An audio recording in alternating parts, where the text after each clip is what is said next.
You ever wonder how a simple memory, like a smell or a song, can connect you to something, well, something really deep? Today, we're going to explore that very idea, but through the lens of a really profound spiritual practice, Holy Communion. We're going to see how the very human need to remember things, to hold on to the past, can unlock our understanding of this ancient tradition. It's pretty fascinating. So, there's this great phrase in Spanish, recordar es vivir. It basically means to remember is to live. And isn't that just so true? I mean, think about it. We do this all the time, probably without even realizing it. You know, that little souvenir you picked up on vacation, or maybe a t-shirt from a concert you'll never forget. We hang on to these things because every time we look at them, boom, the feeling of that moment just comes rushing right back. It's how we keep those memories breathing, how we stay connected to them. And this right here, this is a perfect example of what I'm talking about. A simple painting of some Argentine gauchos. I mean, to someone else, it's just decoration, right? But for the person who owns it, it's a key. It's a key that unlocks this incredible memory of a first trip, even a marriage proposal. That's powerful stuff. These things, these objects, they hold so much more than just a memory of a thing that happened. They hold a piece of us. They really truly help us live. Okay, so we've been talking about these really personal acts of memory. Now, let's zoom out a bit. Let's talk about one of the most foundational acts of collective remembrance in all of history, the Passover. We're not just talking about one person's happy memory anymore. This is about an entire nation, an entire people being commanded to remember exactly who they are and where they came from. So, what exactly is the Passover? Well, here's the nutshell version. After God liberated the Israelites from slavery in Egypt, he commanded them to observe this special ritual every single year. It was basically a national memorial service. The whole point was to make sure that the memory of their freedom and, just as importantly, the God who gave it to them would never, ever be forgotten by the generations to come. And at the very heart of this commemoration was a meal. But this wasn't just any meal. It was packed with symbolism. Every single item on the plate had a job to do.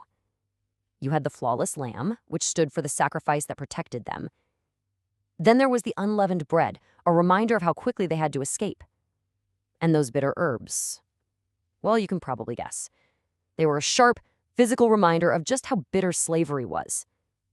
Every single element was designed to make that memory something you could taste, something tangible.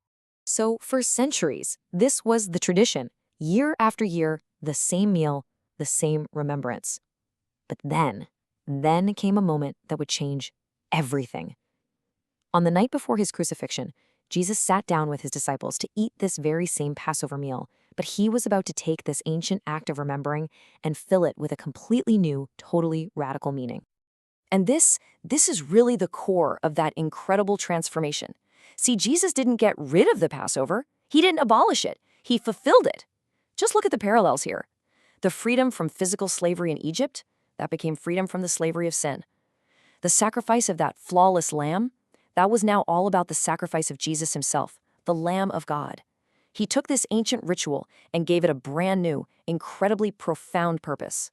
So here's the really crucial point. Holy Communion, what we call the Lord's Supper, became something much more than just a memory. It turned into an active public declaration. It's not just about quietly looking back at something that happened. No, it's about proclaiming a truth right here and right now. And this verse right here is the key to unlocking the whole thing. It says, as often as you eat this bread and drink this cup, you proclaim the Lord's death until he comes. Notice that word. It's not remember, it's proclaim. That's a powerful, active word. This isn't meant to be a quiet, private little thing. It's an outward declaration, a public testimony. Now, to really get the full weight of that word proclaim, we can actually look at the original Greek. And the word is katagello. Its definition is, well, it's incredibly strong. It means to announce, to declare publicly, even to denounce. This is not a weak suggestion. We're talking about a bold, confident action. But it gets even more fascinating when you actually break the word down. The first part, kata, means outward or downward. The second part, angelos, means messenger or one who is sent. And get this, it's where we get our word angel. So put it all together. When someone takes part in communion, they are literally being an outward messenger, someone sent to publicly declare what they believe about what Jesus did. How cool is that? All right, so this brings us to a really practical and I think really important dimension of this whole thing. It's not just an act that's stuck in the past. It actually points directly toward the future. It contains a living, breathing hope. Okay, so a question a lot of people have is how often are you supposed to do this? And what's interesting is that the Bible doesn't actually give a specific rule, like once a week or once a month. But what is super clear is the expectation that all Christians are supposed to take part. It's considered a really fundamental piece of their public testimony and their spiritual life. And this all leads to the final, and maybe the most crucial question of all. It's the one that frames the entire practice and gives it its ultimate meaning. For how long is this supposed to continue? How long should believers keep on with this act of remembering and proclaiming? The answer is incredibly simple, but also just profound. Until he returns. So think about what that means. The act of communion isn't just a dusty old memorial of something that happened a long time ago. It's a living, breathing proclamation that connects a past sacrifice with a present faith, and it's all pointing toward a future hope. It's a powerful statement that this story, it's not over yet.